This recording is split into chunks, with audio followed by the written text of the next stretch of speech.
समप्रभ निर्विघ्नं कुरु मे देव सर्वकार्येषु सर्वदा। ॐ गं गणपतये नमो नमः। ॐ गं गणपतये नमो नमः। ॐ गं गणपतये नमो नमः। ॐ नमः शिवाय। ॐ नमः शिवाय। ॐ नमः शिवाय। या देवी सर्वभूतेषु मातृरूपेण संस्थिता नमस्तस्यै नमस्तस्यै नमस्तस्यै नमो नमः।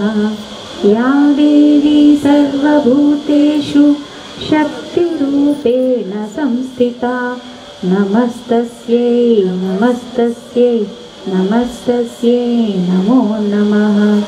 या देवी सर्वभूतेषु बुद्धिरूपेण संस्थिता नमस्तस्यै नमस्तस्यै नमस्तस्यै नमो नमः। या देवी सर्वभूतेषु श्रद्धारूपेण संस्थिता नमस्तस्यै नमस्तस्यै नमस्तस्यै नमो नमः। सदाशिवसमारम्भां शङ्कराचार्यमध्यमाम् अस्मदाचार्यपर्यन्तां వందే గురు పరంపరాం. నాకు జన్మనిచ్చిన నా తల్లిదండ్రులకి, ఇష్టదైవమైన లలితమ్మకి, సద్గురువుకి పాదాభివందనములు. అమ్మవారి వైభవం చాటి చెప్పిన శ్రీ సామవేదం షణ్ముఖ శర్మ గారికి, జిఎల్ఎన్ శాస్త్రి గారికి, చాగంటి గారికి నా సాష్టాంగ నమస్సుమాంజలి. నంబర్ ఎంత? Angel number 777.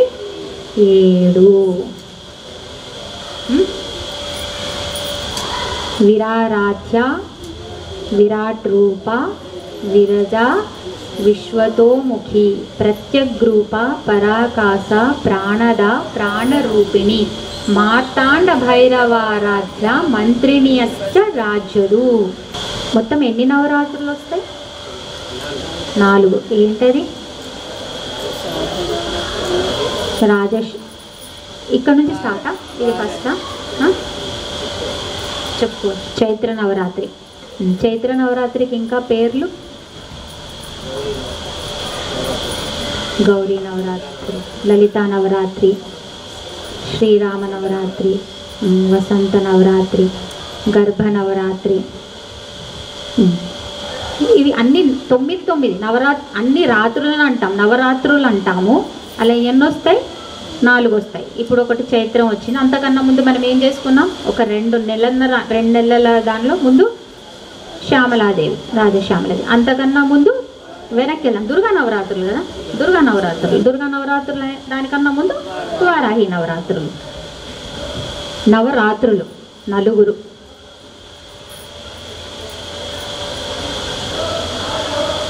గ్రహాలెన్ని?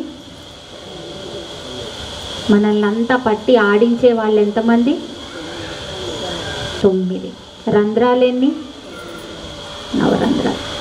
ఒక్కొక్క రోజు మీకున్న ఆ ఒక్కొక్క గ్రహం సరివేయబడుతుంది. మీకున్న ఒక్కొక్కటి ఆ నవరాత్రుల్లో ఉన్నవి ఎన్ని గుణాలమ్మా? గుణాలు త్రిగుణాత్మిక. ఎన్ని గుణాలు?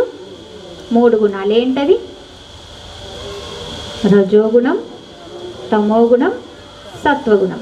ఏ 3 నవరాత్రుల్లో అయినా ఫస్ట్ అమ్మవారు ముందు తమోగుణం తీసేస్తారు. మొదటి 3 రోజులు తమోగుణానికి, తర్వాత 3 రోజులు రజోగుణం. ఈ తమోగుణం రజోగుణం పూర్తిగా పోయిన తర్వాతే మీకు ఆ శుద్ధత్వం అనేది వస్తుంది. తర్వాత 3 రోజులు అనేది ఆ సత్వగుణానికి నిదర్శనం అన్నమాట. మనం ఎందుకంటే ఎప్పుడైతే సృష్టి చేయబడిందో పంచభూతాలు వచ్చాయో, అందులోంచి ఓంకారం పంచభూతాలు వచ్చాయో, ఆ తర్వాత త్రిగుణాలే వచ్చాయి. త్రిగుణాలు లేనిది లేడు, సృష్టే లేదు. ఈ త్రిగుణాల్లో మనం ఉంటాం కాబట్టి త్రిగుణాలు ఎక్కడ ఉంటాయి? ఇంతకుముందు త్రిగుణాలు అంటే బయట ఉంటాయి. రాముడు అంటే పూర్తిగా సత్వగుణం, శుద్ధం. రావణాసురుడు రజోగుణం. తెలిసిపోతుంది వాళ్ళ గుణాలు బట్టి వేరుండేది.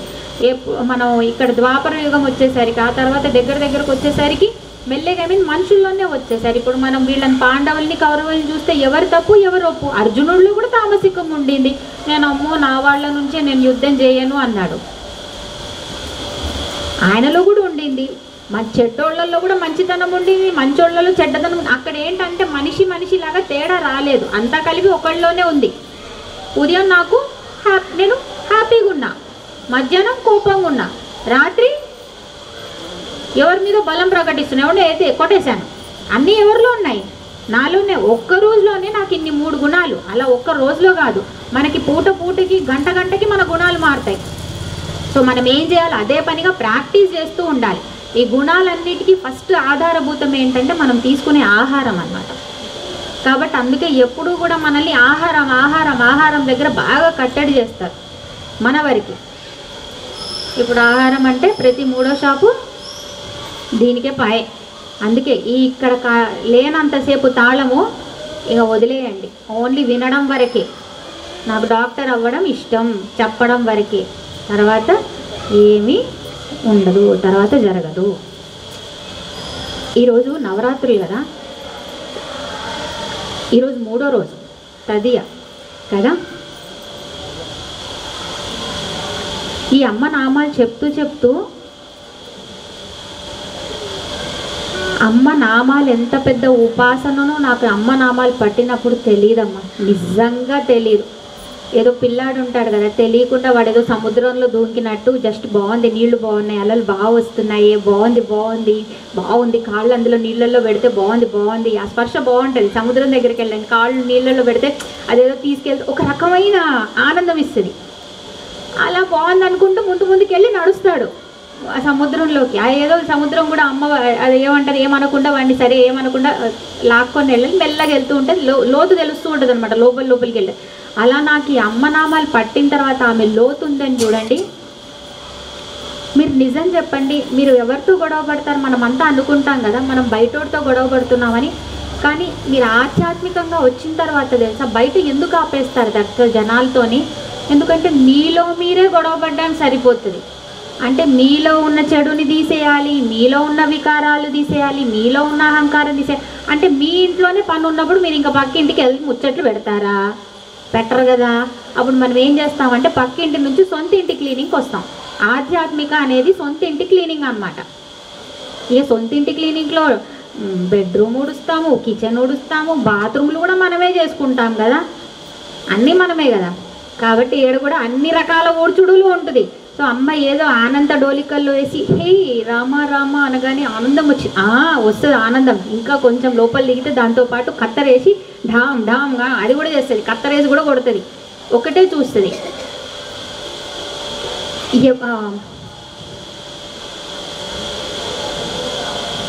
సర్వ వ్యాధి ప్రశమని సర్వ మృత్యు నివారిణి. మృత్యువు అంటే ఏం చెప్పాను? మృత్యువు అంటే ఏంటి? ఎప్పుడు ఒక్కసారి వస్తుంది కదమ్మా మృత్యు. ఊరికే వస్తే ఎందుకు బతుకుతాం? ఒక్కసారి పుడతాం, ఒకసారి చస్తాం.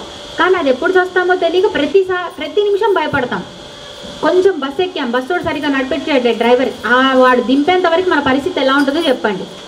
వాడు ఏ నిమిషంలో మనల్ని ఎత్తేసి పైన ఏడైనా నిజంగా పూర్తిగా ఎత్తేస్తే పర్లే, కానీ హాస్పిటల్లో ఎత్తేస్తేనే బాధ కదా.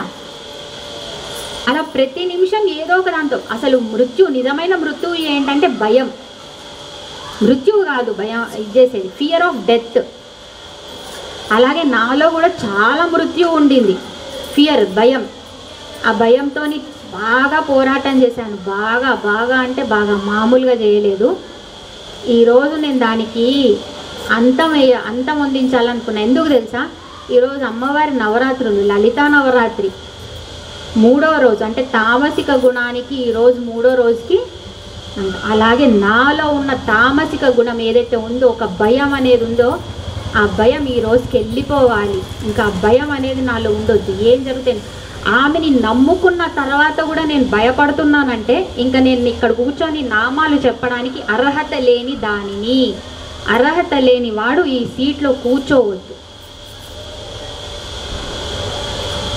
కాబట్టి ఈరోజు నేను ఆ అర్హతని నిలబెట్టుకోవాలనే దాంతోని ఈ అమ్మవారి నవరాత్రుల్లో ఎవరినైతే నేను శ్రీరామో లలితాంబిక అంటానో, ఏ లలితమ్మని పట్టుకున్నానో, ఏ శ్రీరాముణ్ణి పట్టుకున్నానో, ఆ తదియ పూజ రోజు 3వ రోజు నేను నా భయాన్ని, నా తమో గుణాన్ని ఇక్కడ ఆ అమ్మ చరణాల దగ్గర అర్పించేస్తున్నాను.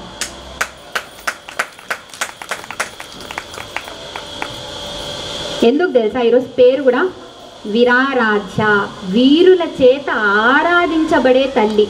వీరులంటే ఎవరు? క్షత్రియుడు. బయటెళ్ళి యుద్ధం చేస్తే ఆషామాషి అమ్మ యుద్ధం చేస్తే పనికి రాని పని చేస్తాడు. అవసరం అంటే యుద్ధం చేస్తాడు. యుద్ధం చేయాలంటే బలం ఉండాలి. ఏం బలం? ధైర్యం ఉండాలి. ఏంటది? అవన్నీ దృఢత్వం అన్నమాట. శరీర దృఢత్వం వల్ల వచ్చే బలం. ఆధ్యాత్మికం ఎప్పుడు శరీర దృఢత్వాన్ని చూడదు, అది మానసికం. అంటే నీ బలం ఎక్కడుంది, నీ ఇంద్రియ నిగ్రహం ఎంతుంది, నీ మనసు ఏకాగ్రత ఎంతుంది, నీ సాధన ఎంతుంది, నీ ఉపాసన ఎంతుంది, నువ్వు పట్టిన దీక్ష ఎలా ఉంది, నీ జ్ఞానం ఎంతవరకు వచ్చింది, ఇదే చూస్తుంది. ఇక్కడ వాళ్ళ చేత పట్టబడే తల్లి కాబట్టి విరారాధ్య. యోగులు, ఉపాసకులు వీళ్ళందరి చేత పట్టబడే తల్లి. పూర్ణ దీక్షితులు. మీరు పూర్ణ దీక్షితులా? పూర్ణ దీక్షితులు. నా భయాల నుంచే నువ్వు ముందు దాన్ని దాటు అంటుంది. నీ భయాలు నువ్వు దాటండి, నువ్వు నా వరకు ఎలా చేరుతావు? నువ్వు ముందు నీలో ఉన్న వికారాలన్నీ దాటు, అప్పుడు నన్ను చేరుతావు. కాబట్టి ఆమె నన్ను నేనే అర్థమయ్యేటట్టు, నన్ను నేనే గెలిచేటట్టు. ఎందుకంటే ఆమె ఎక్కడుంది? వేరేగా ఉంది. నాలోనే ఉంది. నాలోనే నేను చేరేటట్టు నాలో ఉన్నవన్నీ కూడా ఆమె తొలగిస్తూ ఒక్కొక్కటిగా ఈరోజు నన్ను ఇక్కడ వరకు తీసుకొచ్చింది. కానీ మళ్ళీ చెప్తున్నా, అమ్మ ఈ ప్రయాణం అంత సులువైంది కాదు. ముందు మంచిగా అనిపించవచ్చు, తర్వాత మీ కుటుంబం నుంచే మీకు ఇబ్బంది రావచ్చు, లేకపోతే మీ నుంచి రావచ్చు, మీలో ఏదైనా కానీ. ఎందుకంటే ఆమె ఏం చేస్తుందంటే, నువ్వు అన్నీ దాటు, నువ్వు స్టేషన్స్ అన్నీ దాటకపోతే ఫైనల్ నా దగ్గరికి ఎలా వస్తావు? అది దాటాల్సింది కూడా నువ్వే. నేను నీకు తోడుగా ఉంటా. మంచి నేనే, చెడు నేనే. నీకు చెడు చేయిస్తున్నా అంటే అందులో ఉండి కూడా చేయిస్తున్నది నేనే. నీకు మంచి చేయిస్తున్నానా? అందులో ఉండి చేయించేది నేనే. మంచి జరుగుతున్నప్పుడు నువ్వు మంచిదానివి, చెడు జరుగుతున్నప్పుడు నువ్వు చెడ్డదానివి అని నన్ను అన్న రోజు నువ్వు నన్ను అర్థమే చేసుకోలేదు. నువ్వు ఏదో భాషలో పాటలు పెట్టుకొని వింటున్నావు, ఆనందపడుతున్నావు, కానీ దానికి అర్థం తెలియదు, దాని అనుకూలంగా ఎలా బతకాలో నీకు తెలియదు. అమ్మా, స్పిరిచువాలిటీ అంటే టెస్ట్ డ్రైవ్ కాదమ్మా. మనది ఎలా ఉంటుంది తెలుసా? ఒక బండి కొనాలంటే, ఇప్పుడు నేను బండి కొనాలంటే నేను ఫస్ట్ అతన్ని అడుగుతాను, నువ్వు నాకు టెస్ట్ డ్రైవ్ ఇవ్వు, బండి బాగుందంటే అప్పుడు నేను కొంటా అంటారు. అలాగే ఆధ్యాత్మికంలో దిగిన తర్వాత ఫస్ట్ నువ్వు నాకు నీ గురించి చెప్పు, నాకు నువ్వు నచ్చితే నిన్ను ఇష్టదైవం చేసుకుంటా అంటే మూతి పగలగొడుతుంది. ముందు అంటది, నువ్వు దిగు, నిన్ను ఎలా వదులుతానంటే ఆ బావిలో ఇంకా లాస్ట్కి నీ ముక్కు కూడా తీసుకెళ్ళి మొత్తం ముంచేస్తాను నేను. ఇంకా బుడగలు రావాలి నీ ముక్కులోంచి. అయిపోయి పోయాడు అంటే నీకు మృత్యు చూపిస్తా. నీ భయం, నీ చివరి భయం ఏముంటుంది ఒక మనిషికి? మృత్యు. అది చూపిస్తా నీకు. అప్పటి వరకు అమ్మ నువ్వు కావాలి అని నేను బావిలో ముంచుతా. అమ్మపాయ శ్వాస కోసం ఉంటుంది బాధ అంతా. ఊపిరి ఇందులోంచి స్వరం రాదు, ఎందుకంటే శ్వాసే లేదు. అప్పుడు నోట్తో తీసుకుంటాం. ఒక గాలి వస్తే, ఒక ఊపిరి ఉచ్ఛ్వాస నిశ్వాస వస్తే ప్రాణం ఆగుతుంది, కంటిన్యూ అవుతుంది, ఒక ప్రాణశక్తి అని అంతవరకు చూస్తుంది. అంతలో కూడా ఎక్కడో ఆ శ్వాసలో ఉచ్ఛ్వాస నిశ్వాసలు ఎక్కడో అమ్మ లేకపోతే మీ ఇష్టదైవం నాకు నువ్వే కావాలి, నువ్వే అన్నప్పుడు అప్పుడు మిమ్మల్ని ఇలా తీసేస్తుంది. విరారాజ చెప్పాను కదా, ఇప్పటివరకు ఏంటి? వీరులు ఆరాధించగలరు. కాబట్టి ఆ కేటగిరీలో నేను అమ్మాయి, నన్ను పేరులో సరిపోయేదాన్ని అని నన్ను పెట్టి నాతో ఆరాధించబడు అంటే నేను నిన్ను పూజించడానికి నన్ను అర్హురాల్ని చేయి, నన్ను తీసేయకు, నన్ను తోసేయకు, నన్ను పక్కన నెట్టేయకు అని ఆ అమ్మని ఈరోజు బతిమాలుకుంటున్నా. అమ్మ, ఆ శక్తి కూడా నువ్వే ఆ శక్తి స్వరూపం, నువ్వే ఇవ్వాలి ఆ శక్తి.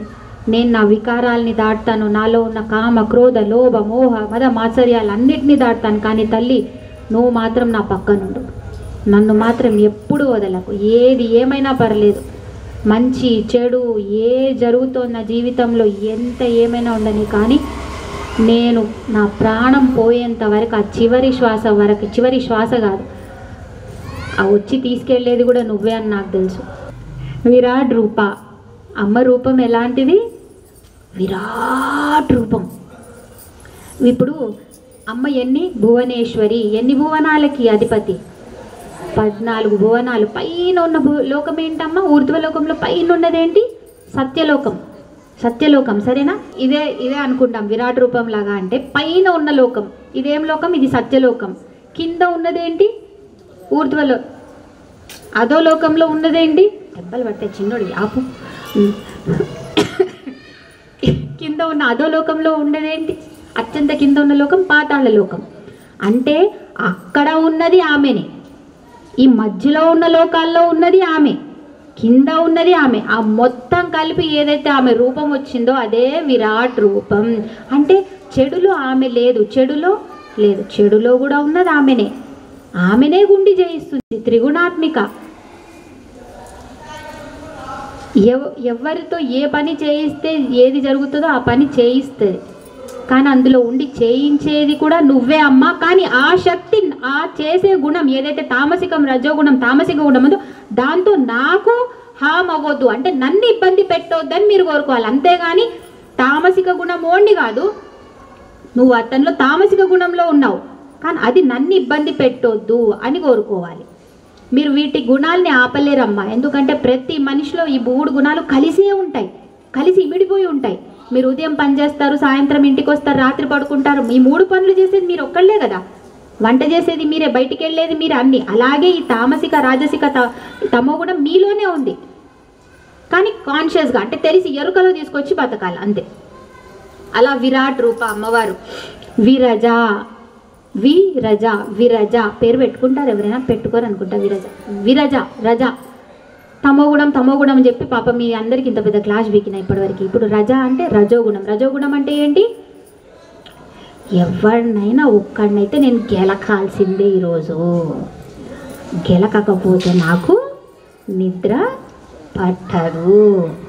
ఆడితో పక్కోడి గురించైనా మాట్లాడాలి, లేకపోతే నువ్వు నాతో ఎందుకు ఇలా చేశావు అనైనా గొడవేసుకోవాలి, ఏదో ఒకటి చెయ్యాలి. కానీ వాడిని మాత్రం నేను గిల్లాలి. ఇది రజోగుణం అన్నమాట. అమ్మ విగత రజ. విగత రజ అంటే ఈ రజస్సు లేదు. రజస్సు లేదు అంటే ఏంటి? రజస్సు లేదంటే ఏంటి? మలమాలిన్యాలు లేదు, దుమ్ము లేదు. అలా లేని చోటు ఎక్కడ మనలో? హృదయ దహరాకాశం, అక్కడ ఉన్న తల్లి, అక్కడ నుంచి పనిచేసే తల్లి. ఇవి 2 లేవంటే ఉన్నదేంటి? ఆ శుద్ధత్వం, అది ఉన్న తల్లి. ఇది ఒక అర్థం విరజ అంటే. ఇంకోటి ఏంటి? వైదిక అర్థం వి అంటే ఎప్పుడు కూడా విశిష్టమైనది అని కూడా వస్తుంది. అందుకే కదా మనం వితో ఉండే విజేత అన్నీ కూడా విమల, వి అంటే విశిష్టమైన, అలా కూడా అర్థం వస్తుంది. సో విశిష్టమైన రజం గలది. రజం అంటే ఏంటంటేమా అది ఒక శక్తి. మీకు శక్తి లేదనుకోండి, మీకు ఇది ఎలా సృష్టి జరుగుతుంది? సో కణాలైనా అణువులైనా కారణ శక్తులు, అంటే ఏదైతే ఒక సృష్టి జరగడానికి కారణ శక్తులు ఉన్నాయో అవన్నీ కూడా జ్యోతిర్మండలాలైనా కానీ, కాలచక్రాలైనా కానీ, అన్నీ కూడా నవగ్రహాలు, ఇవన్నిటికీ కూడా కారణ శక్తి ఉన్న తల్లి, రజోగుణం ఉన్న తల్లి, విశిష్టమైన రజోగుణం ఉన్న తల్లి. కాబట్టి విరజ. విరజ అనే శక్తిపీఠం కూడా ఉంది, ఒరిస్సాలో ఉంది. సరేనా? విశ్వతోముఖి పేర్లు గుర్తుపెట్టుకోండి. ఫస్ట్ ఏమన్నా విరారాజ, తర్వాత ఏమన్నా విరజ అన్న. విరాట్ రూప, విరజ, విశ్వతోముఖి. విశ్వతోముఖి. సరే, ఇక్కడ ఇప్పటివరకు విరాట్ రూప అన్నా కదా. విరాట్ రూప అని పైనుంచి కింద వరకు చూయించా కదా. అంత పైన వరకు కింద చూయించినప్పుడు పైన భాగం ఏముండాలి? ముఖం ఉండాలి. కింద భాగం ఏం రావాలి? శరీరం రావాలి కదా. కింద ఇంకా మొత్తం కిందికి ఏం రావాలి? కాళ్ళు రావాలి, పాదాలు రావాలి. ఇక్కడ ఏమంటున్నారు? విశ్వమంతా ముఖమేనా? విశ్వమంతా ముఖం అంటే ముఖంలో ఏమేమి ఉంటాయి? ముఖంలో ఏముంటాయి చెప్పండి, మొదలెట్టండి. కళ్ళు, ముక్కు, నోరు, చెవులు, చర్మం, నాలుక, స్పర్శ, సరే అన్ని మనకు తెలిసిన పంచేంద్రియాలు. అంటే విశ్వమంతా ఆమెకి కళ్ళు, విశ్వమంతా ఆమెకి చెవులు, నోరు. అంటే అన్ని చోట్ల నుంచి చూస్తూ ఉంటుంది, అన్ని చోట్ల నుంచి వింటూ ఉంటుంది. గోడలకు కూడా అందుకే ఏముంటాయి? చెవులు. మనకి ఈ పేరు తెలుసో తెలియదో కానీ గోడలకి మాత్రం చెవులు ఉంటాయని మనకు బాగా తెలుసు. అందులో మనం ఉన్న అపార్ట్మెంట్కి దగ్గర ఉన్నాం కాబట్టి మన గోడలకి ఇంకా పెద్ద చెవులు ఉంటాయి.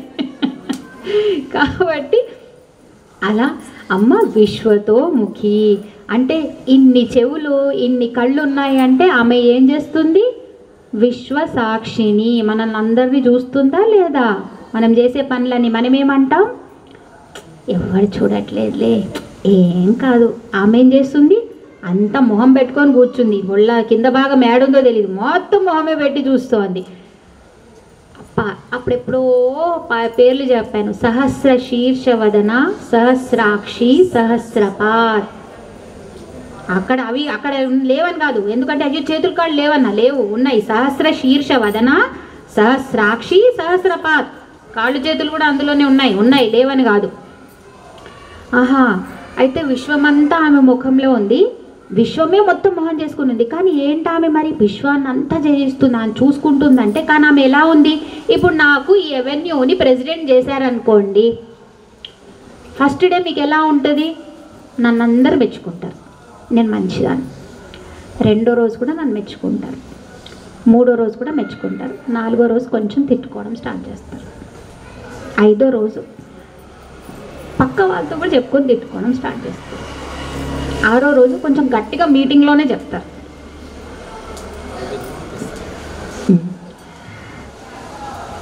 అంటే ఒక పదవి నాకు ఇచ్చారు కదా, ఆ పదవి ఇచ్చినప్పుడు నాకు దాంతోపాటు ఏమొస్తాయి? అన్ని గుణాలు నాలో ఉన్నాయి కదా. తామసిక గుణం ఉంది, రజోగుణం ఉంది, సత్వగుణం కూడా ఉండే. కానీ ఏదో ఒక గుణం పైకి వచ్చింది అనుకోండి, అంటే అది కాకుండా నాలో అహంకారం అనేది ఎక్కువ వచ్చింది అనుకోండి, అప్పుడు ఏమవుతుంది?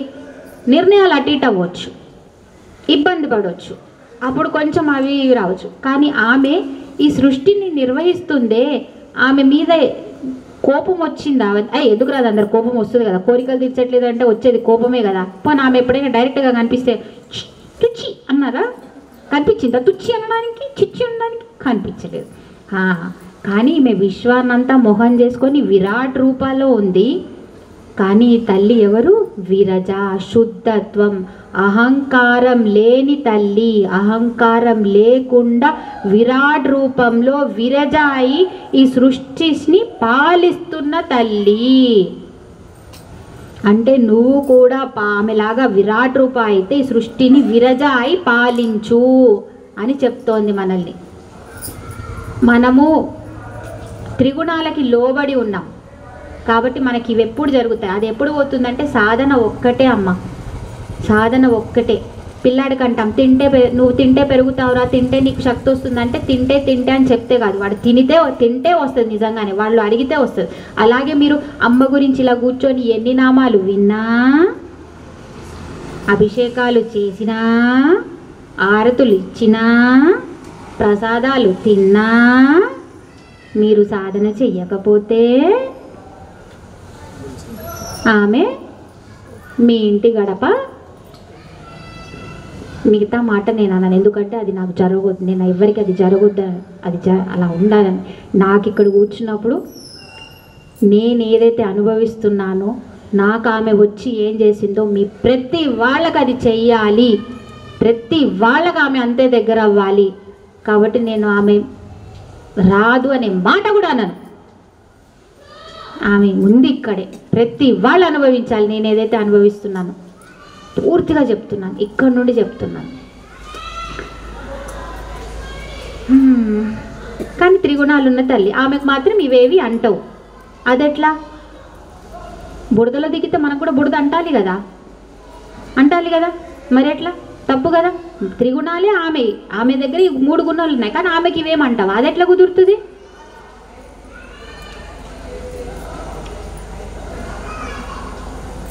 ఏదో ఒక ఎగ్జాంపుల్ చెప్పండి అబ్బా.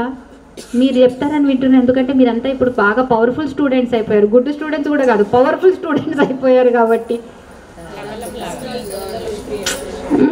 అసలు సూపర్. తెర మీద స్క్రీన్ అంటే మేడం ఏం చెప్తున్నారంటే, స్క్రీన్ ఉంటుంది, తెర మీదనే హీరో హీరోయిన్ వస్తారు, ఫస్ట్ ఒక పాట వేసుకుంటారు, తర్వాత పెళ్లి చేసుకుంటారు, తర్వాత నేనెందుకు చేసుకున్నాను, నువ్వు నన్ను ఎందుకు చేసుకున్నావు అని ఏడుస్తారు, తర్వాత కొట్టుకుంటారు, తర్వాత డైవర్స్ అవుతుంది, తర్వాత అది బ్రేక్ అయిపోతుంది, తర్వాత కలుస్తారు, అన్నీ జరుగుతాయి. స్క్రీన్ ఏడ్చిందా వాళ్ళ కోసం? స్క్రీన్ వాళ్ళతో పాటు డ్యాన్స్ వేసిందా? స్క్రీన్ వాళ్ళతో పాటు కోర్టులోకి వెళ్ళి కూర్చుందా? సాక్షి చెప్పిందా? ఏం చెప్పలే. ఏం చేసింది? ఆడ కూర్చుంది బ్యాక్గ్రౌండ్లో అంతే. ఆ తెర మీద ఇవన్నీ జరుగుతున్నాయి. తెరకి ఏమైనా అయ్యిందా? మీరు కలిసి ఉండండి, విడిపోతే విడిపోండి, నాకేం పోయింది. వాళ్ళని చూసి మనమందరం ఏం చేస్తున్నాం? భావనాగమ్య. అయ్యోయ్యో లోపల దూరిపోయి దాని గురించి ఏం పార్టీ, కిట్టి పార్టీలో మాట్లాడుకొని, ఫోన్లో మాట్లాడుకొని, దాని మీద రివ్యూస్ ఇచ్చి, రేటింగ్స్ ఇచ్చి, అలా అది. సో అలా అమ్మకి ఇవేమి అంటావు. సరే, అయ్యో ఈ అమ్మ ఇంతనా, ఇలా ఉందా, విరాట్ రూప, విరజ, విశ్వతోముఖి, విరారాజ్య. మరి ఈ అమ్మ ఎలా అర్థం చేసుకోవాలి మరి మనం ఈ అమ్మని? అమ్మని అర్థం చేసుకోకుంటే అపార్థాలు వస్తాయి కదా.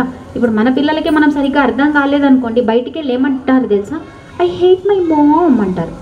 మీకు విషయం తెలుసా? మీకు ఎవరికి తెలియదేమో, ఒకసారి స్కూల్కి వెళ్ళండి. పిల్లలు ఉన్న వాళ్ళందరూ, వాళ్ళు స్కూల్కి వెళ్ళి ఫస్ట్ ఎవరిని బాగా హేట్ చేస్తామంటే ఎవరిని అంటున్నారు తెలుసా? అమ్మ పేరే చెప్తున్నారంట. I hate my mom, I like my dad అంటున్నారంట. ఎందుకంటే అమ్మ అరుస్తుంది కదా ఎప్పుడు. ఏమంటది? లే, తినో, టీవీ ఆఫ్ చేయి, పైకి రా, ఎందుకు ఆడుతున్నావు, నీకు ఐస్ క్రీమ్ ఎందుకు, నీకు ఫోన్ ఎందుకు. నాన్న ఎప్పుడు కనిపిస్తాడు? జలక్, అప్పుడప్పుడు. పోనీలే, ఎందుకు ఇలా ఇబ్బంది పెడుతున్నావు నాన్న, అందుకే గుడ్ డాడ్. అమ్మ ఎప్పుడు కనిపిస్తుంది కదా, ఎప్పుడు అది చేయకు ఇది చేయకంటుంది కాబట్టి అమ్మ బ్యాడ్ అన్నా అయ్యేవాళ్ళని, కానీ ఏకంగా ఐ హేట్ మై మామ్ అంటున్నారు.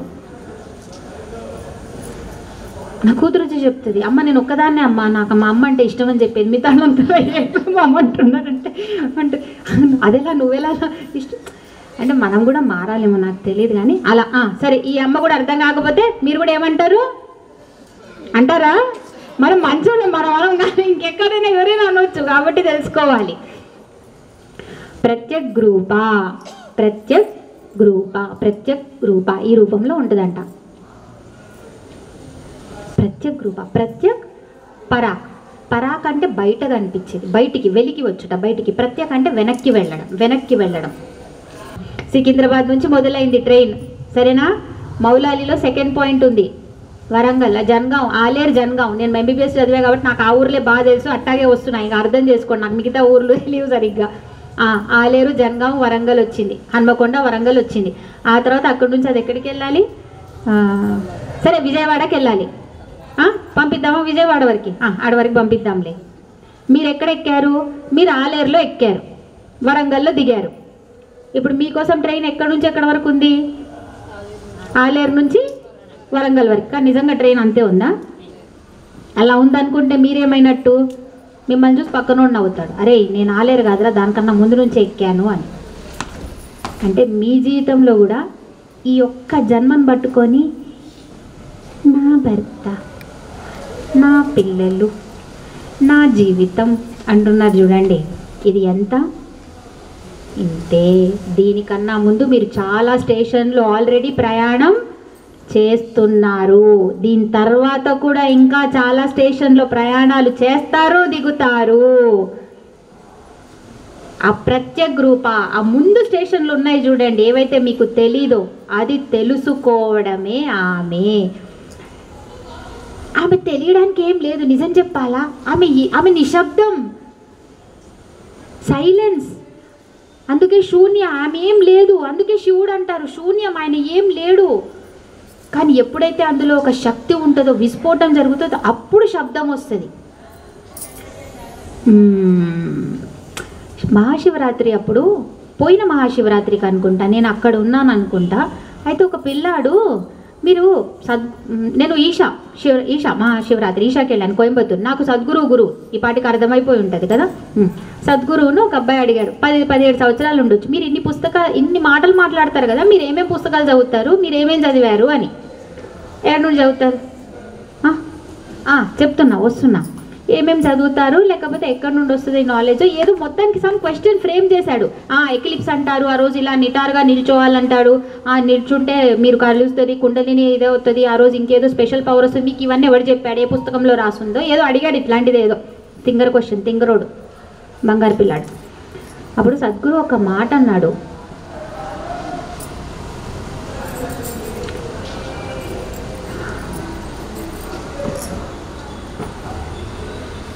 I am the book without words. నేను అక్షరాలు లేని పుస్తకాన్ని అన్నాడు. ఈ ఈ ప్రత్యేక గ్రూప్ అదే ఈ వారం నామాలు నన్ను బాగా ఇబ్బంది పెట్టాయి తెలుసా. నాకు ఎట్లా చెప్పాలో అర్థం కావట్లేదు. నాకు అలా కొన్నిసార్లు ఇబ్బంది పెడతాయి నామాలు, ఒకసారి అలా ఒకసారి అని. అంటే కొన్నిసార్లు నాకు అర్థమైంది అన్నట్టు అనిపిస్తుంది, కానీ ఎలా చెప్పాలి, ఏదో ఉన్నది ఉన్నట్టు చెప్పేస్తే నేను ఏదో వల్లిచ్చాను వెళ్ళిపోయాను అన్నట్టు ఉంటుంది. కానీ లేదు, ఈమె అర్థం అవ్వాలి. ఒక్కొక్క పేరులో ఆమె పెద్ద ఉనికి ఉందమ్మా. ఆమె ఒక పెద్ద విరాట్ రూపం ఉంది, విశ్వరూపం ఉంది. ఆమె ఒక్కొక్క నామం ఒక ఉపాసన. అందులో ఒక్క నామం బట్టినా మీరు ఆమెలాగా అయిపోతారు ఆ నామాన్ని పట్టుకొని. ఆ నామం చాలా ఉత్కృష్ట. నేను నాకు అర్థం కాలేదు, నేను చెప్పలేనని దాటేయలేను. నాకు అర్థం అవ్వాలి కదా ముందు. నాకు ఈ పదం తప్పించి ఇంకేం గుర్తు రాలేదు. ఈ అప్పుడు విన్నది I am the book without words. నేను అక్షరాలు లేని పుస్తకాన్ని. అంటే ఏంటి అసలు? పుస్తకం అంటేనే అక్షరాలు. నేను ప్లెయిన్. నువ్వేం రాసుకుంటావో దాని మీద రాసుకో. యద్భావం తద్భవతి. అందుకే గురువు దగ్గరికి వెళ్ళినప్పుడు మీరు ఏ ఉద్దేశంతో వెళ్తున్నారు? అమ్మ దగ్గరికి వెళ్ళినప్పుడు ఏ ఉద్దేశంతో వెళ్తున్నారు? ఎందుకంటే ఆమె మీకేం కావాలో అదే చేస్తుంది. మీ సాధన బలం బాగుండి మీరు బాగా వేలైతే మళ్ళీ మీకు కావాలంటే మీకు ఈ జన్మలో ఇవ్వదు. మీరు ఆమెకి దగ్గరికి రావాల్సినది రాసిందనుకోండి, మీరు ఈ జన్మలో అడిగే ఒక్క కోరిక కూడా తీర్చదు. Sorry to say, తీర్చదు. ఎందుకంటే తీర్చిందనుకో దానికి కొత్త కర్మ యాడ్ అవుతుంది. మీకు మళ్ళీ ఇంకో జీవితం ఇవ్వాలి. ఆమె మీకు ఇంకా జీవితం ఇవ్వాలి అని అనుకోలేదనుకోండి, మీరు ఇంకా బాగా వేగిన వడ, నూనెలో బాగా వేగిన వడ అనుకోండి, మీరు ఎన్ని కోరినా అమ్మ ఒక్క కోరిక మిగిలిపోయిందమ్మా, ఇదొక్కటి తీర్చు చాలు అమ్మంటది. చాలు చాలు అంటది ఆమె కూడా. ఆడ నుంచి కొన్ని రోజులు మీరే బాధపడతారు, మదన పడతారు, మర్చిపోతారు. ఆ మర్చిపోయే మాయను కూడా ఆమెనే చేస్తుంది, తప్పించి మీకు ఇవ్వదు అది. కాబట్టి మీ కోరికలు తీరట్లేదంటే ఏంటి దాని అర్థం? మీరు అమ్మ దగ్గరికి వెళ్ళిపోతున్నారు, అమ్మ మిమ్మల్ని దగ్గర తీసేసుకుంటుంది అని. ఇప్పటి నుంచి కోరికలు తీరకపోతే బాధపడతారా? బాధపడకండి, దగ్గరకు వస్తుంది అంతే. మీకు కష్టాలు ఏది అమ్మ తీర్చదమ్మా. మీ మంచి మీ పుణ్యమే మీ చేత అవి తీర్చేటట్టు మీకు మార్గం చూపిస్తుంది, కానీ ఆమె వచ్చి అదే పనిగా తీర్చదు. ఆధ్యాత్మికం వెళ్ళినప్పుడు ఏమవుతుందంటే మీకు ఆమె ఇంకా ఎంత పెద్ద కష్టం పెడుతుందంటే, ఇప్పుడు ఆల్రెడీ మీకున్న కష్టం చిన్న కష్టం అనిపిస్తుంది. అంటే మీకు అలలు తెలుసు కదా సముద్రంలో, ఒక అల, ఇంకొక అల, ఇంకొక అల. మీరు ఎప్పుడైనా చూసారా? చిన్న అలని ఎవరు తినేస్తారు? పెద్ద అల తినేస్తుంది. చిన్న అల అక్కడే ఉంటుంది, దానికేం కాదు. ఆ పెద్ద అల దాన్ని తినేస్తుంది. అలాగే మీకు ఈ జన్మలో ఉన్న కష్టాలను ఏవి అమ్మ తీర్చదు, మీరే తీర్చుకుంటారు ఎప్పుడో అప్పుడు. కానీ అది అటువైపు ఆలోచన లేకుండానో, లేకపోతే దాని మీదే మీ ధ్యాస లేకుండానో ఏదో దాన్ని ఏం చేస్తుంది? కప్పేస్తుంది ఇంకో పెద్దాళ్ళతో. అది ఆమె చేసేది, అది ఆధ్యాత్మిక చేసేది. బాగా గుర్తున్నాయా? ఆమె ఎంత మోహం పెట్టి నడిపిస్తుంది అంటే, నేను ఒకరోజు కారులో వెళ్తున్నా, ఉగాది పండగన రంజానా ఏదో పండగ, ఈ 2 రోజుల్లోనే ఎక్కడో ఒక ప్రుడెన్స్ హాస్పిటల్ ముందు ఒక వాచ్మెన్ 60 సంవత్సరాలు ఉండొచ్చు, కర్ర పట్టుకొని కూర్చున్నాడు. నాకు ఒకటే అనిపించింది, ఇతను ఇలా కర్రె పట్టుకొని కొంచెం నాకు వీక్గా అనిపించాడు. ఎందుకు కూర్చున్నాడు? వాడికి మాయ ఉంది, మోహం ఉంది. నా పిల్లల్ని చదివించాలి, బాగు చేయించాలి, నేను ఇల్లు చూసుకోవాలి అనే ఒక మాయ పెట్టింది కాబట్టి వాడు శారీరక బాధని చూడకుండా అక్కడ కూర్చొని ఉద్యోగం చేస్తున్నాడు. నా పిల్లలకు అన్నం పెట్టాలి, నా కొంటో బాలి అంటే ఆమె పెట్టిన ఎంత పెద్ద మాయ అంటే, ఆ మాయ ఆమె తీసేయాలి అనుకుంటేనే అది పోతుంది తప్పించి మీరు సొంతంగా దాంట్లోంచి బయటపడాలంటే బయటపడలేరు. అది ఎప్పుడు పోతుంది ఆ మాయ? మన కర్మ అంటే ఈ పుణ్యాలో పాపాలో మీరు అంటారు చూడండి, దాన్ని జీరో చేసుకుంటూ ఉండాలి. అది ఉన్నప్పుడు మెల్లగా ఆమె అర్థమవుతూ ఉంటుంది. ఇప్పుడు అమ్మా నాన్న అంతే కదా, మీరు వాళ్ళతో దగ్గరగా ఉండండి, టైం స్పెండ్ చేయాలి, వాళ్ళు మీకు అర్థమవుతారు. మీరు టైం స్పెండ్ చేయలేదు అనుకోండి, వాళ్ళు ఎంత కఠినాత్మలు అనిపిస్తారంటే, అసలు వీళ్ళకి నేను ఎందుకు పుట్టాను అనిపిస్తుంది. కానీ నిజంగా వాళ్ళ దగ్గరికి వెళ్ళి ఒకసారి కూర్చోండి, మాట్లాడండి, మీకు వాళ్ళలో కఠినత్వం కనిపిస్తుందా? ఆ కమనీయత్వం, ఆ మెత్తదనం, ఆ మృదుత్వం ఉంటుంది చూడండి. అరే కాలం, సమయం ఇవ్వండి, అన్నీ తెలుస్తాయి. ఇవ్వనప్పుడు మీ సొంత ఆలోచనలే మీకు ఏమవుతారు, రాక్షసులు అవుతారు. మీ వాళ్ళని మిమ్మల్ని దూరం చేస్తాయి. అంతే. ప్రత్యగ్రూప అంటే ఆ వెనక్కి వెళ్తే మీరు మనమంతా ఏమంటామా, పరాశక్తి అంటాం కదా. ఆదిశక్తి, పరాశక్తి, ప్రత్యక్షక్తి అంటామా. పరాశక్తి అంటే ఏంటి? పరాశక్తి అంటే ఎవరు? పరమాత్మ యొక్క శక్తి పరాశక్తి. పరమాత్మ అంటే ఎప్పుడు మీకు బయట కనిపిస్తుంది. ఇప్పుడు నేను ఈ విషయం పట్టుకొని చెప్తున్నా కాబట్టి మీరు వింటున్నారు. నేను విషయమే లేదనుకోండి, మీరు ఇక్కడ కూర్చొని వింటారా ఏమైనా? అలా విషయమే లేనప్పుడు ఎవరు? ఆమె ప్రత్యగ్రూప. విషయం ఉందనుకోండి, ఆమెనే పరాశక్తి, పరమాత్మ. ఏమీ లేదన్నప్పుడు ప్రత్యేగాత్మ. అర్థమైందా? అర్థం కాలే?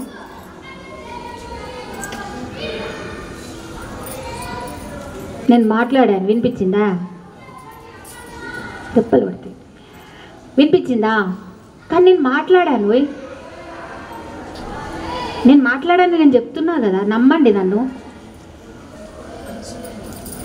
మనసులో ఇప్పుడు పోనీ మాటకి ఎన్ని స్టేజ్లు ఉంటాయమ్మా? పర, పశ్యంతి, మధ్యమ, వైఖరి 4 ఉంటాయి. నేను మాట్లాడాను, అది నిజం.